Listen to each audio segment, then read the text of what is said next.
Saya lanjut. Saya lanjut ya.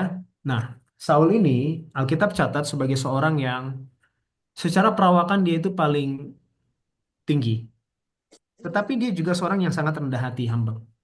Dari mana kita tahu? Walaupun nggak usah baca ayat Alkitabnya, supaya singkat-singkat saja. Kalau saudara ingat ketika Saul itu ketika Tuhan kan, Israel kan meminta raja. Lalu Tuhan bilang, oh iya ada orangnya di sini. Tuhan tunjukin.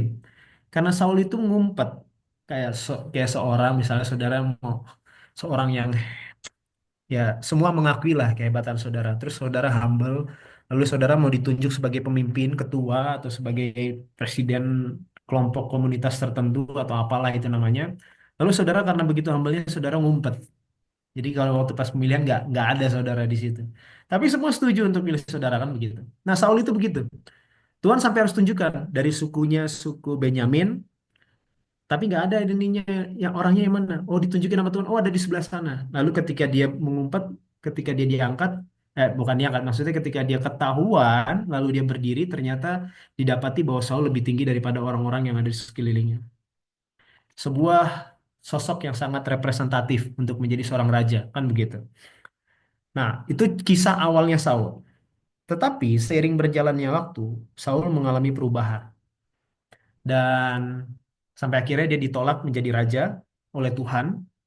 Pada zaman Saul ada seorang nabi, seorang hakim, dan ya seorang nabi, seorang hakim, dan seorang imam. Siapa namanya itu? Ini tiga jabatan yang dipegang sama satu orang. Kalau ada yang tahu boleh komentar di kolom chat. Atau mungkin unmute sebut aja namanya supaya agak eh, interaktif ya.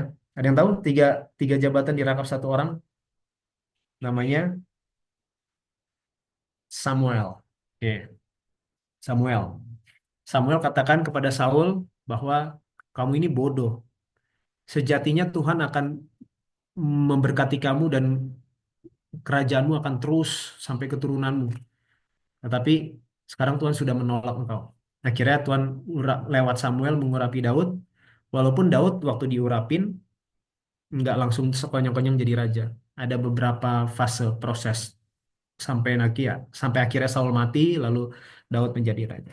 Tapi ada satu cerita di dalam 1 Samuel pasalnya yang ke-13. Cerita tentang, ingat kita bahas tentang rasional versus iman. Ini cerita tentang Raja Saul. Tadi saya udah kasih di depan bagiannya bagaimana sosok seorang Raja Saul, seorang yang pemimpin banget lah. Secara fisik oke, perawakan, lalu eh, seorang yang tampak rendah hati dari bagaimana dia eh, bersembunyi, ngumpet, atau dalam tanda kutip menolak dengan halus pilihan Tuhan, bahwa Tuhan memilih engkau sebagai raja dan sebagainya. Tapi di pasal yang ke-13,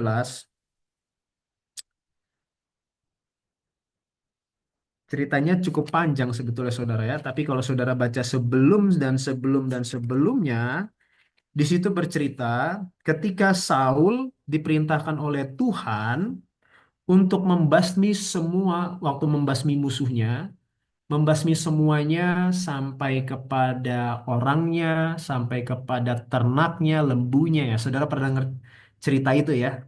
Pasti teman-teman pernah dengar semua. Tetapi tetapi yang dilakukan oleh apa? Oleh Saul, dia berpikir, oke, ini ya, dia berasional kan begitu ya. Dia berpikir bahwa ini lembu-lembu, binatang-binatang ternak ini gendut-gendut, bagus-bagus ini. Kenapa harus sayang banget kalau misalnya harus dimusnahkan gitu aja. Kita bawa aja, dibawa supaya nanti apa alasannya? Dipakai untuk mempersembahkan kurban kepada Tuhan, jadi persembahan kepada Tuhan. Itu rasionalnya si Saul. Di ayat yang ketiga, pasal yang ke-13, lalu mulai dari ayat yang ke-5. Itu cerita sebelumnya. Adapun orang Filistin telah berkumpul untuk berperang melawan orang Israel dengan 3.000 kereta, 6.000 orang pasukan berkuda, dan pasukan berjalan kaki sebanyak pasir di tepi laut. Mereka bergerak maju dan berkemah di Mikmas di sebelah timur Betawen. Filistin siap menggempur orang Israel. Oke. Ketika dilihat orang-orang Israel bahwa mereka terjepit Sebab rakyat memang terdesak, maka larilah rakyat bersembunyi di goa, keluk batu, bukit batu, liang batu, dan perigi. Malah ada orang Ibrani yang menyeberangi arungan sungai Yordan menuju tanah Gad dan Gilead, sedang Saul masih di Gilgal dan seluruh rakyat mengikutinya dengan gemetar. Oke, sampai situ ya. Jadi kondisinya terjepit, rakyatnya Israel bahkan sampai sampai kabur, bahkan tidak sedikit ada juga yang malah menyeberangi sungai Yordan menuju tanah Gad dan Gilead, itu maksudnya membelot ke pihak musuh. Nah, ayat 8, ia menunggu 7 hari lamanya sampai waktu yang ditentukan Samuel. Jadi cerita sebelumnya, Samuel memberi perintah kepada Saul, tunggu selama 7 hari, nanti saya akan datang. Nah, orang Israel sebelum melakukan segala sesuatunya, khususnya dalam berperang, maka imam, bukan raja, tapi imam, sebagai pengantara antara Tuhan dan bangsa, akan mempersembahkan kurban kepada Tuhan. Lalu nanti Tuhan kasih tanda, maju, maju, tahan, tahan, dan sebagainya. Kurang lebih begitu. Nah, Samuel kasih perintah kepada Saul untuk menunggu selama 7 hari. Dan ayat 8 katakan, Saul menunggu 7 hari lamanya sampai waktu yang ditentukan Samuel. Jadi Saul berusaha untuk mengikuti perintah nih. Tetapi ketika Samuel tidak datang ke Gilgal, mulailah rakyat itu berserak-serak meninggalkan dia. Nah, di sini mulai perhatikan saudara ya, bagaimana kondisi kenyataan pada saat itu mendesak Saul untuk berasional. Jadi, rakyatnya sudah mulai berhamburan. Samuel tidak kunjung datang, meskipun sudah 7 hari. Samuel tidak kunjung datang. Sementara sebelum melakukan tindakan untuk maju berperang, mereka harus meminta perkenanan Tuhan dengan membakar kurban. Dan seorang yang layak untuk mempersembahkan kurban hanyalah imam, tidak boleh orang uh, dari suku lain selain Lewi. Maka Saul berasional. Ayat 9. Sebab itu Saul berkata, bawalah kepadaku korban bakaran dan korban keselamatan itu. Lalu ia mempersembahkan korban bakaran. Dia melakukan sesuatu yang bukan bagiannya. Yang secara aturan menurut firman adalah salah. Itu zaman itu ya. Kalau sekarang kan keimamatan udah bukan Lewi lagi. Jadi saudara walaupun bukan orang apa mau motong korban atau apa nggak ada masalah. Tapi pada saat itu ini sakral. Ini kudus. Karena begitulah firmannya berbunyi aturannya. Bahkan kalau saudara lihat cerita-cerita di kitab Torah ya, bagaimana atau di cerita-cerita perjanjian lama, orang pegang tabut perjanjiannya mati dan sebagainya, kan begitu. Walaupun niatnya baik, mau tabutnya miring-miring dari gerobaknya mau dipegang supaya nggak jatuh, mati seketika dan lain-lain dan lain-lain. Tapi kita nggak bahas itu. Kita fokus aja dengan judul pelajaran kita, dan kita sedang membahas tentang rasionalitas dari kisah Saul. Oke? Keadaan membuat Saul harus berasional. Dia disuruh tunggu 7 hari, dia tunggu 7 hari. Tapi 7 hari belum selesai itu, kan belum selesai 7 harinya kan. Tapi karena dia melihat keadaan kenyataannya rakyat lari-lari berserakan, dia terpaksa harus mengambil sebuah tindakan. Menurut rasionalnya. Lalu dia minta di ayat 9, bawa kepadaku korban bakaran dan keselamatan itu. Lalu ia mempersembahkan korban bakaran. Dan ayat 10, baru saja ia habis mempersembahkan korban bakaran. Berarti Saul itu mempersembahkan korban bakaran di hari keberapa? Hari ketujuh. Nah, di hari ketujuh, waktu Saul itu selesai, baru saja dia selesai menyembelih korban bakaran, maka tampaklah Samuel datang. Namanya baru selesai. Berarti Samuel datang di hari keberapa? Hari ketujuh juga. Sesuai dengan yang dia janjikan. Saul pergi menyongsongnya untuk memberi salam kepadanya. Tapi kata Samuel, ini Saul pede aja nih. Wah salam, shalom kan begitu ya. Lalu ayat 11, tapi kata Samuel, apa yang telah kau perbuat? Samuel tanya. Saul jawab, inilah jawaban rasional. Karena aku melihat rakyat itu berserak-serak meninggalkan aku dan engkau tidak datang pada waktu yang telah ditentukan. Wah, dia mulai nyalahkan Samuel nih. Aku lihat rakyat udah berserak-serak.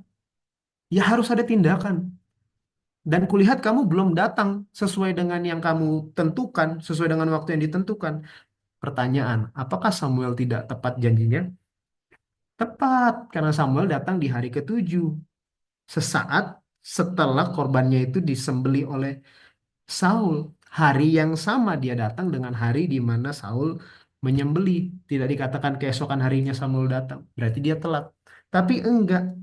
Padahal orang Filistin telah berkumpul di Mikmas. Ayat 12.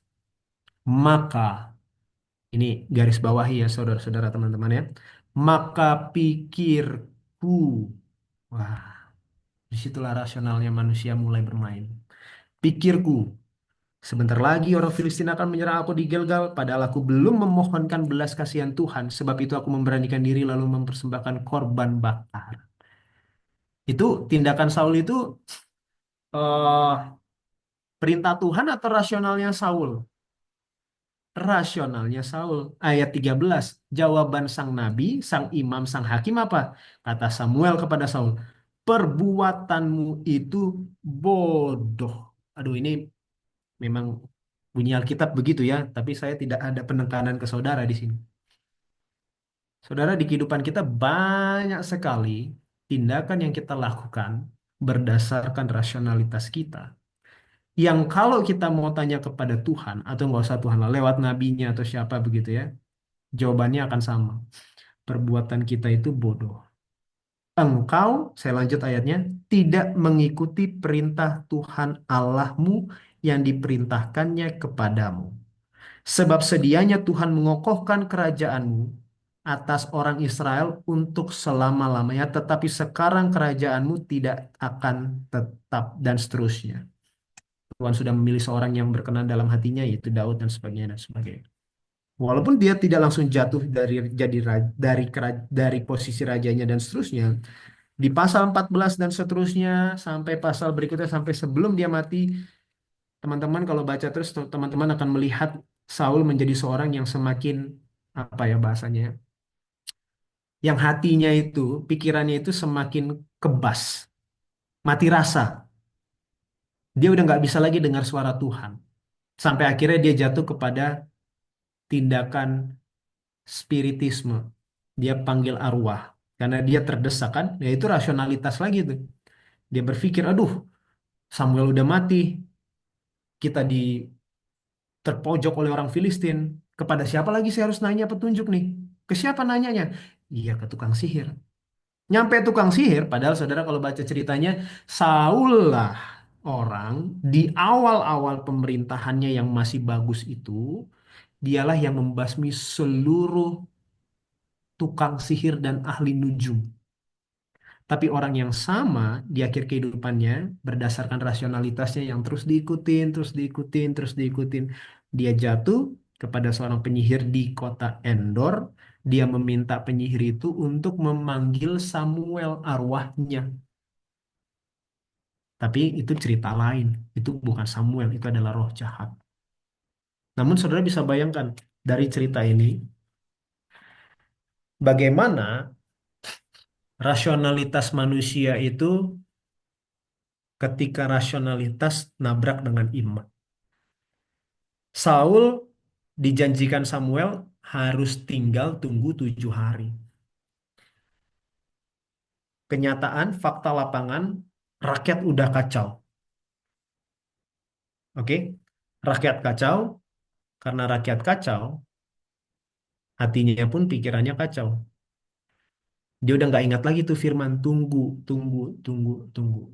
Makanya di ayat yang ke-12 tadi, maka pikirku, menurut dia, orang-orang ini sudah berserakan, Filistin sudah ngepung, padahal saya belum memohonkan belas kasihan, makanya saya beraniin diri untuk melakukan ini, mempersembahkan kurban. Sesuatu yang membuat kita dalam si pembaca modern ya, kita pembaca abad 21, hal sepele, tapi enggak. Prinsip itu, yang prinsip kesalahan yang dilakukan Saul, dilakukan oleh kita di dalam kehidupan kita hari-hari. ketika firman berbunyi untuk tunggu selama 7 hari dalam kasus Saul, itu iman. Percaya nggak Saul ini sama perkataan sang nabi ini? Suruh tunggu 7 hari. Dan Samuel betul datang di hari ketujuh.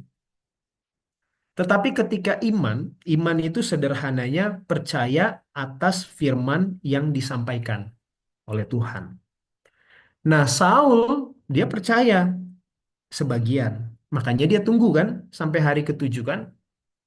Tetapi ketika kenyataan, fakta membuat keadaan itu sulit dan kita terpojok, kita sering akhirnya berrasional. Kita berpikir kayaknya, aduh, kayaknya nggak gini-gini deh, nggak gini-gini amat deh. Sehingga akhirnya kita memilih melakukan melakukan itu. Dan di dalam kehidupan kita hari-hari, saya rasa kita, saya pribadi sering melakukan itu. Sesuatu yang kita pikir adalah hikmat. Kalau bicara hikmat kan bagus ya. Wah, saya berhikmat dan sebagainya. Tapi sesuatu yang saya pikir adalah hikmat, yang ternyata menurut Alkitab adalah sebuah kebodohan. Banyak hal, saudara. Contoh ya, eh, ini prinsip yang saya usaha untuk sampaikan adalah sebuah prinsip yang mana itu teraplikasi dalam setiap hal, macam-macam dan sebagainya. Sebagai contoh dalam hal apa yang kita makan atau kita minum. Kalau saudara baca kepada firman Tuhan, merujuk kepada firman, firman sudah memberikan hal aturan yang jelas mana yang harus dimakan, boleh dimakan, mana yang tidak boleh dimakan karena itu tidak selayaknya untuk dimakan dan seterusnya.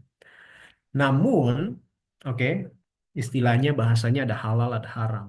Namun, ada kondisi, oke, di mana ini saya hanya memberikan sebuah contoh gambaran cara cara saya berasional sehari-hari ya dalam kehidupan sehari-hari. Saudara bisa nanti mungkin di sesi tanya jawab atau ya sesi diskusi kita saudara bisa memberikan gambaran menurut saudara. Tuhan dalam firman-Nya memberikan aturan yang jelas tentang halal dan haram.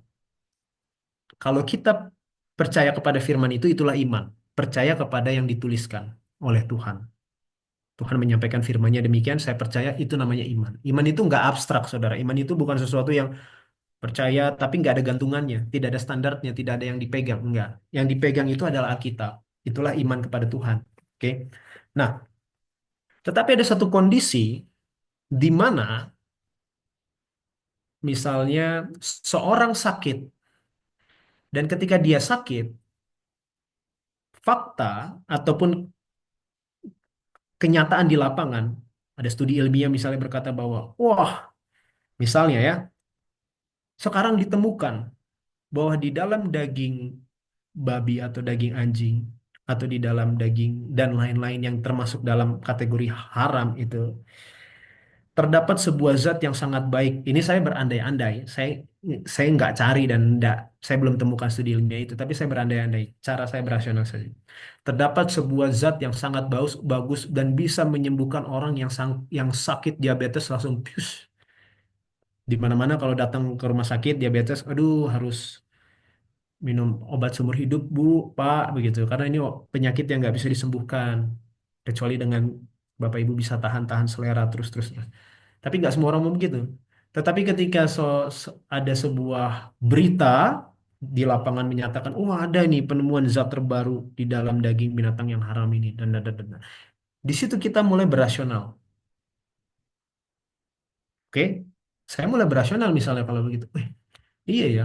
Oh, hebat ya begini ya. Oke. Kalau begitu berarti ya ini bisa ada manfaatnya ini yang haram ini nih. Bagi yang sakit. Kalau yang sehat mungkin nggak boleh sama Tuhan. Karena itu dilarang. Tapi bagi yang sakit mungkin ada manfaatnya. Dan sebagainya dan sebagainya. Disitulah rasionalitas manusia yang katanya hikmat mulai masuk. Itu sebabnya saudara, itu satu contoh dalam kehidupan hari-hari bagaimana kita berasional. Dan contoh kedua yang saya mau sampaikan, dan ini bukan contoh kedua, ini cerita kedua dari pelajaran ini. Saya akan lebih singkat ya, khususnya tentang akhir zaman.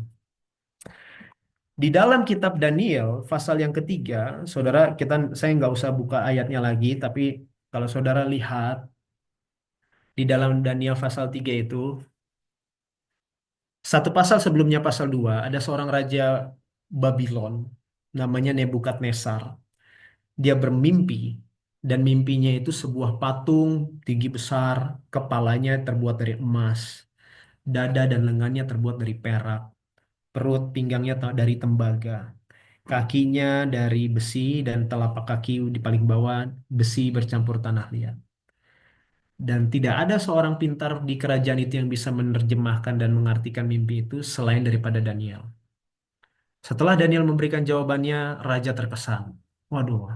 Tetapi dalam penafsirannya, Daniel sampaikan bahwa tuankulah kepala yang dari emas itu. Oh, berarti saya kepala dari emas itu. Wah, bangga dia. Tetapi dia lanjutkan, tapi sesudah tuanku, ada kerajaan lain yang akan berkuasa, bertahta. Artinya tuanku nanti kalah gitu. Kerajaan ini nggak lebih besar dari tuanku, dan tuanku akan digantikan oleh kerajaan ini. Dan kerajaan itu juga digantikan lagi kerajaan berikutnya, dan seterusnya, dan seterusnya, dan seterusnya. Oke, kapan-kapan kita bisa pelajari lengkap. Lalu di pasal yang ketiga, Nebukadnezar membuat sebuah patung yang dari ujung kepala sampai ujung kaki isinya emas. Kenapa? Dengan harapan bahwa saya nggak akan, kerajaanku nggak akan kalah, kerajaanku akan bertahan untuk selama-lamanya. Dan kata-kata itu, kerajaanku akan bertahan selamanya, itu terdapat dalam batu yang ada di museum di Inggris sekarang, dalam bahasa Babel kuno ya, gitu. Dan semua orang di kerajaan Babylon harus sujud menyembah kepada patung itu yang terbuat dari emas dari kepala sampai ujung kaki. Oke? Dan ketika bunyi-bunyian, ada semua alat musik itu dinyanyi, diperbunyikan, ta ta ta ta ta ta ta ta ta ta ta, semua harus nunduk dan menyembah kepada patung. Tetapi ada tiga pemuda Ibrani yang namanya Hananya, Misael, dan Azaria yang tidak sujud menyembah. Oke, kenapa tidak sujud menyembah? Nebukadnezar kasih kesempatan kepada mereka. Tapi apa kata jawab mereka? Di Daniel pasal 3 ayat 16, 17, 18. Saya baca ya. Lalu Sadrak, Mesak, Abednego, ini nama Babel mereka, nama Ibrani mereka adalah Hananya, Misael, Azaria, menjawab Raja Nebukadnezar. Tidak ada gunanya kami memberi jawab kepada tuanku dalam hal ini. Bayangkan, mereka pemuda Ibrani bicara kepada seorang raja ya. Rajanya pun bukan raja sebuah kerajaan biasa. Ini raja sebuah kerajaan yang menguasai dunia pada saat itu.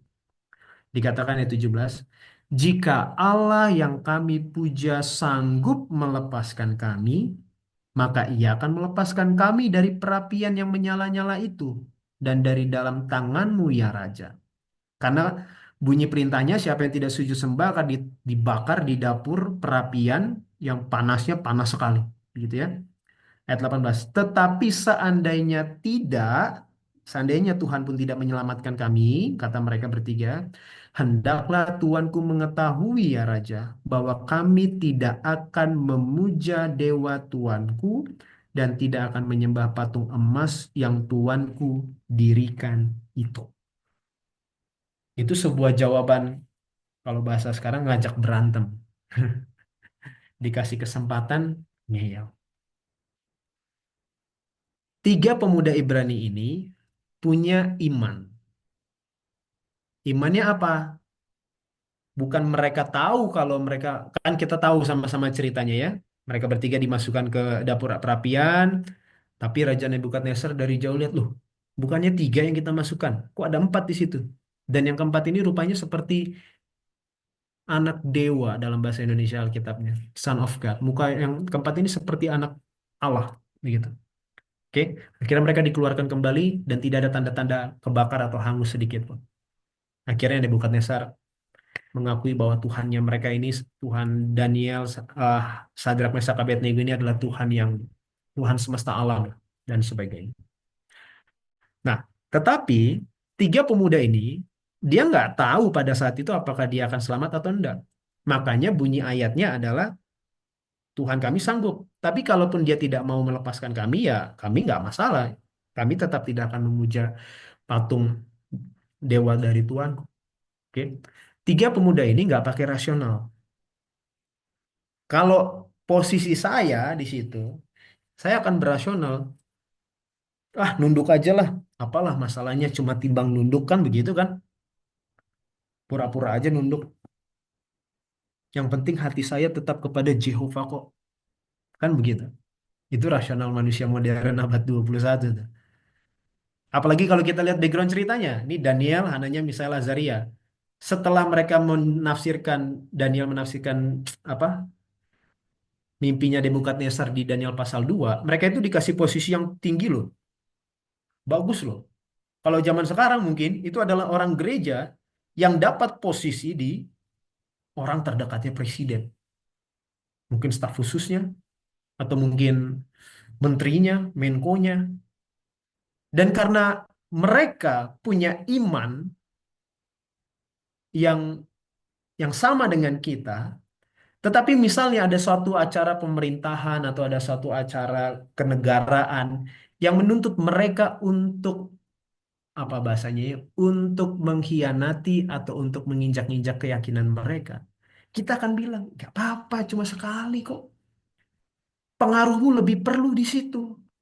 Kalau kamu nggak ikut acara itu nanti, posisimu terancam. Kalau terancam, siapa lagi anak Tuhan yang akan ada di tempat itu? Nggak apa-apa, ikut aja. Itu rasionalitas kita manusia. Yang menurut Samuel tadi, bodoh. Kita juga bisa bilang, ini tiga pemuda Ibrani loh.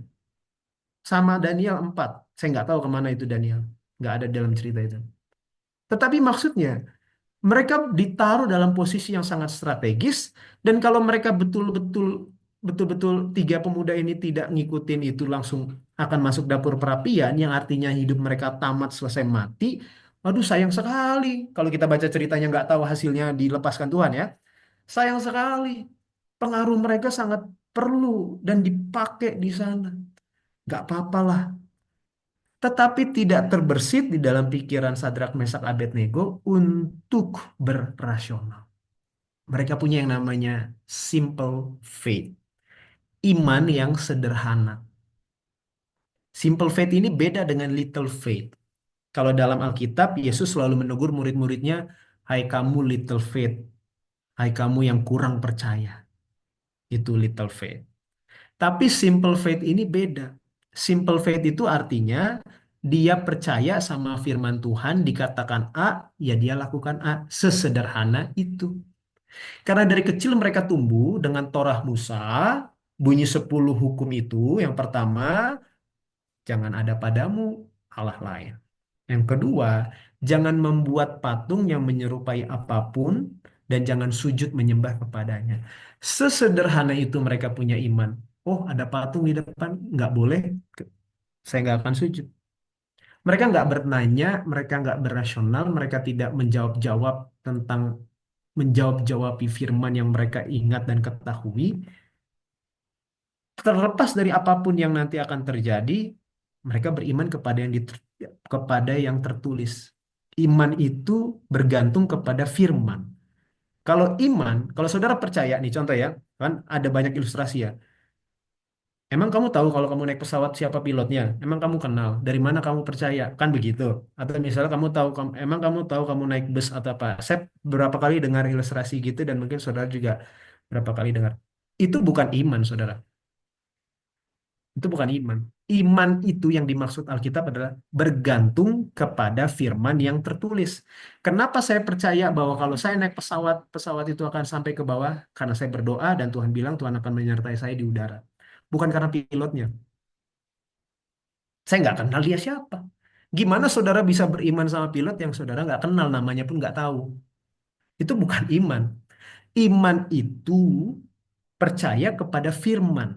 Dia iman itu percaya, iya. Tapi karena kalau percaya ini seluruh di dalam kehidupan kita hari-hari kita percaya banyak hal. Kayak tadi, saya percaya supir ini, saya percaya ini bisa sampai, saya percaya itu kepercayaan hari-hari biasa. Tapi berbicara iman, iman itu percaya sama firman. Kalau firman bilang A, saya percaya itu akan terjadi dan tergenapi. Begitu juga dalam hal nubuat ini. Begitu. Sadrak, Mesak, Abednego percaya dengan firman yang tertulis dalam Torah Musa sebagai firman dari Tuhan dan mereka lakukan.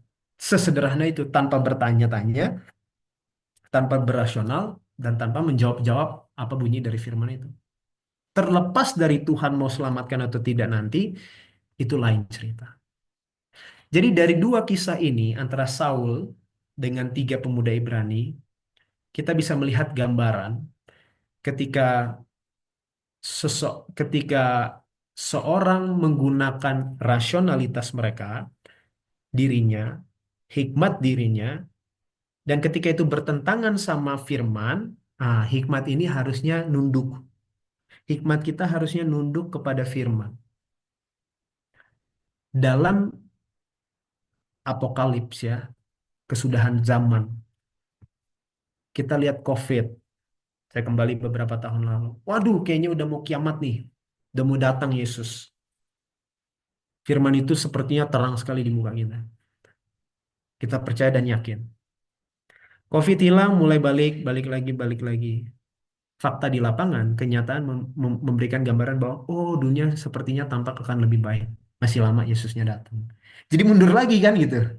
Padahal bunyi firmannya adalah udah dekat, semakin dekat, dan semakin dekat, dan semakin dekat. Nggak pernah ada bilang firman, Tuhan sudah dekat, tapi sekarang agak mundur lagi. Terus nggak ada begitu. Bunyi firman itu, hari ini kita baca Alkitab dibilang bahwa eh, ya datang segera, ya Yesus datang segera, amin. Kedatangannya sudah semakin dekat, ya besok kita baca ya lebih dekat lagi. Karena ke hari ini udah berlalu, besok sedang dijalani, dan besoknya lagi akan lebih dekat, lebih dekat, lebih dekat. Walaupun kenyataan di lapangan seperti seakan damai ataupun seperti seakan baik, tetap lebih dekat. Kehancuran akan datang. Jadi kita tidak hidup berdasarkan apa yang terlihat. Ya sekarang mungkin nampak lagi lebih dekat Yesus datang. Karena apa? Karena perang ekonomi global. Semua semua market hancur.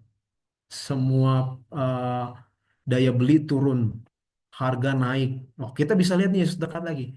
Tapi seandainya saya mau sampaikan, 1 tahun lagi membaik sedikit kelihatannya, kita harus lebih, kita pakai rasional atau kita pakai iman. Kita yakin bahwa itu semakin dekat, atau karena kita lihat oh sudah lebih bagus sekarang, kita berasional bahwa oh bolehlah saya saya saya ya bolehlah, masih lama lah Yesus saya mau bikin ini itu dan sebagainya dan sebagainya. Nggak begitu seharusnya. Jadi dari pelajaran ini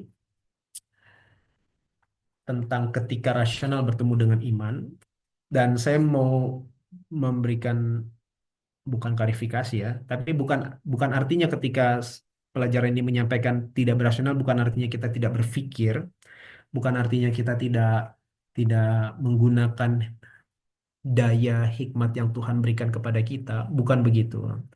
Tetapi saudara boleh berasional, saya boleh berasional, tetapi ketika itu bertemu dengan firman, dengan iman, oke, firman berkata apa? Firman berkata bahwa Yesus segera datang. Ya udah, hikmat kita nunduk dengan kepada firman yang mengatakan demikian. Oh, seperti contoh makanan tadi, rasionalnya bahwa oh penemuan terbaru ada katanya mungkin nanti akan ada yang terbaru, alkohol punya manfaat. Mungkin, saya nggak tahu ya, punya manfaat baik untuk kesehatan. Oke. Sementara Alkitab bilang bahwa anggur memabukkan, dia menurut Amsal minuman eh, minuman apa bahasa Alkitabnya bilang anggur itu pencemooh, peribut, tidaklah bijak orang yang terhuyung-huyung karenanya. Itu berbicara tentang alkohol ya. Ya, mau ada studi ilmiah kek, mau ada penelitian apa kek, ini tetap rasional, ini tetap harus nunduk dan kalah dibandingkan dengan firman. Itu yang saya mau sampaikan. Karena hidup kita bukan berdasarkan apa yang terlihat di depan mata saja, enggak, bukan itu, tetapi dengan apa yang dikatakan oleh bunyi firman. Dan termasuk juga dalam pelajaran-pelajaran tentang akhir zaman, apokalips, dan eskatologi. Oh, saya nggak tahu seberapa banyak di antara kita yang belajar di sini ya, yang mendalami tentang hal ini. Ketika dikatakan bahwa binatang dari ini contoh saja ya, binatang dari dalam bumi yang adalah di Wahyu 13 adalah Amerika Serikat. Tapi sekarang kita melihat kemunculan sebuah negara baru namanya Cina yang semakin hebat dan bahkan melebihi Amerika nanti katanya dan sebagainya. Kenyataan di lapangan memang begitu. Tetapi Firman mengatakan si A, si ini, ya udah, tetap aja kita akan yakin dengan si A. Karena Firman itu nggak akan pernah salah. Dalam patung mimpi Raja Nebukadnezar, saudara, Babylon dikalahkan sama Medo Persia. Buat kita hanya sejarah ya. Tapi coba saudara tempatkan diri di posisi zaman Babylon. Nggak mungkin kalah. Kalau saya mau pergi kepada detailnya, temboknya Babel itu bisa 30 meter. Itu tembok kota. 30 meter itu mungkin rumah kita panjang ke belakang aja mungkin nggak 30 meter. Itu tembok doang. Zaman itu meriam pun belum ada. Senjata apa yang bisa untuk menggempur itu tembok? Kota itu dilintasi oleh sungai Efrat. Mau ditutup ke itu kota, kota itu bisa hidup 20 tahun. Orang yang mengepungnya pun mungkin udah kelaparan yang ngepung daripada orang yang di dalam. Begitu cara orang dulu mengepung sebuah kota kan, supaya mereka nggak bisa keluar, karena ladang itu di luar dari kota, mereka nggak bisa ngambil makanan dan sebagainya, mereka kepung itu. Tapi Babylon mau dikepung pun mereka bisa hidup di situ satu generasi, dua generasi bergantian. Yang ngepungnya mungkin yang capek. Tidak ada faktor manusia manapun dari segi militer, ekonomi, apa yang layak membuat Babylon itu kalah. Tapi kalah juga. Sudah dinubuatkan. Jauh sebelum itu kalah. Kok bisa? Itulah yang saya katakan. Ketika rasional ketemu iman, iman yang percaya kepada firman, harus nunduk. Alkitab katakan kaki-kaki, jari-jari kaki dari patung itu, Eropa dan sebagainya, yang katanya tidak akan bisa bercampur sebagaimana besi dengan tanah liat. Yang nggak akan bisa bercampur. Meskipun mereka udah saling kawin mengawinkan dan sebagainya, Hitler berusaha untuk menyatukan Eropa, lalu nama-nama besar seperti Napoleon juga, ya nggak bisa. Ketika mereka berasional, lawan firman, pasti kalah. Itu secara makro besar. Tapi dalam kehidupan sehari-hari kita, secara mikro, ini juga jadi pelajaran buat saya dan buat kita bahwa ketika kita menggunakan akal yang Tuhan berikan kepada kita, puji Tuhan untuk imajinasi, untuk daya akal yang Tuhan berikan. Namun, bila itu bertemu, mau bertabrakan dengan iman, dengan firman, ya kita lebih baik nunduk lah. Apa yang dibilang di Alkitab begitu, sudah Tuhan, firman-Mu yang terjadi. Gitu.